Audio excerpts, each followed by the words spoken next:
રસ્તા ઉપરથી એક પિતા અને પુત્ર પસાર થઈ રહ્યા હોય છે ગાડીમાંથી, અને પિતા છે પુત્રને મૂકવા જઈ રહ્યો છે સ્કૂલ માટે.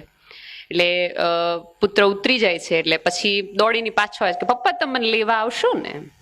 એટલે પિતાને આમ થોડુંક લાગણી થાય છે, એટલે ઉતરી વાલો કરે છે, માથું બાથું વાળબળ સરખા કરી દે છે અને એવું કહે છે કે તને તું ગમે ત્યાં હઈશ ને ત્યાંથી હું તને લેવા આવીશ, હું તારી સાથે એટલી હદે રહીશ. દીકરો ઉત્સાહથી આમાં દોડતો દોડતો સ્કૂલમાં વહી ગયો, જેને સ્કૂલમાં જવું નહોતું એ છોકરો ત્યાં વયો ગયો. 15 મિનિટ પછી જોરદારનો ભૂકંપ આવે છે, બધે સમાચાર ફેલાઈ જાય છે અને ઓલા પિતાના મગજમાં એમ થાય છે કે દીકરાને હું મૂકીને આવ્યો તો એની તો સ્કૂલ પડી ગઈ હશે. પહોંચે છે ત્યાં સુધીમાં તો ત્યાં મેદાન થઈ ગયું છે, કાટમાળનો ઈંટો પથ્થરો બધું જ આમ થઈ ગયું છે. બધા પિતાઓ માતાઓ બધા રોવાનું શરૂ કરી દીધું છે, કોકે પ્રાર્થના શરૂ કરી દીધી છે, કોકે એમ લખાવી દીધું, ફૂલો મૂકી દીધા છે, કોકે કેન્ડલ જલાવી દીધી. દરેકે પોતાની રીતે પોતાના વ્યક્તિઓ ગયાનું દુઃખને રજૂ કરી દીધું છે. પણ એ સેમ્યુઅલના પિતા રોતા પણ નથી, મીણબત્તી પણ નથી કરતા, ફૂલો પણ નથી કરતા.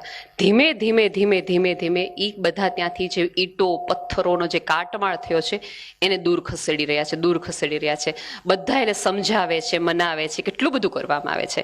પછી કોઈક એવું પણ કહે છે આનું મગજ ફરી ગયું છે, એનો દીકરો વયો ગયો છે, એટલે એ દુઃખમાં ને દુઃખમાં એ આ બધું કાઢી રહ્યો છે, કરી રહ્યો છે. બાકી આમાં હવે કોઈ બચે એવું જ નથી. વ્યવસ્થા એવી થઈ ગઈ છે કે આમાં કાંઈ શક્ય જ નથી. સવારના 4 વાગ્યા સુધી સેમ્યુઅલના પિતા એ બધો કાટમાળ એકલામ શ્વાસ લીધા વગર કાઢ્યા જ રાખે છે. સવારે 4 વાગ્યાથી સુધીમાં એક એને કણસવાનો અવાજ આવે છે નીચે પથ્થરોમાં, અને એને એક હોપ બંધાય છે કે અહીંયા કોઈક જીવતું છે.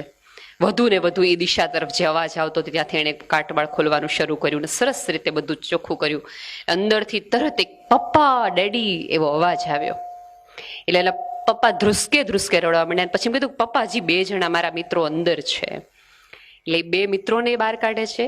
સેમ્યુઅલ બહાર આવે છે. સેમ્યુઅલ એના પપ્પાને ભેટવાના બદલે, થેન્ક યુ કહેવાને બદલે તરત ઓલા 2 ભાઈબંધોને એવું કહે છે, મેં તને કીધું તું ને મારા પપ્પા આવશે.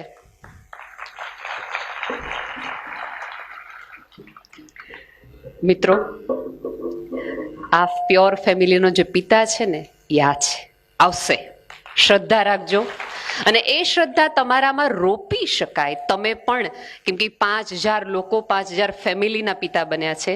તમે પણ આવી કોઈક એક ફેમિલીનો સધિયારો બનો, મિત્ર બનો, કે અડધી રાત્રે કોઈને ફોન કરવાનું મન થાય તો એને તમારો નંબર પહેલો યાદ આવે. એ દુઃખી હોય, એ મૂંઝવણમાં હોય. હું હંમેશા કહું કે જ્યારે પણ આ પૃથ્વી ઉપર કોઈક આત્મહત્યા થાય છે તો ક્યાંક ને ક્યાંક આપણે નિષ્ફળ જઈએ છીએ. કે એને અડધી રાત્રે એ જગતનો એક વ્યક્તિ ઉપર એવો ભરોસો ન પડે કે હું આને વાત કહીશ ને તો આ વ્યક્તિ મને ઉકેલ લાવી દેશે, એટલે એને આ પૃથ્વી છોડીને જવું પડ્યું. બીજું કાંઈ ન કરીએ તો કાંઈ નહીં. કોઈકનો આવો પિતા, કોઈકનો આવો સધિયારો, કોઈકનો આવો આધાર બનીએ. એટલું તો જીવી જ લઈએ, એવા તો સરસ સંબંધો રાખી જ મૂકીએ કે કોઈને આપણી પાસે હોવાનું એમ થાય, અફસોસ થવો જોઈએ કે આ વ્યક્તિ નથી. હાજરીથી તો આપણે બધાને બહુ ખૂંચતા હોઈએ છીએ, પણ ક્યારેક કોઈકને તમારી ગેરહાજરી ખૂંચે એવું તો જીવિત લેવું કે આના વગર બધું અધૂરું છે. Thank you so much.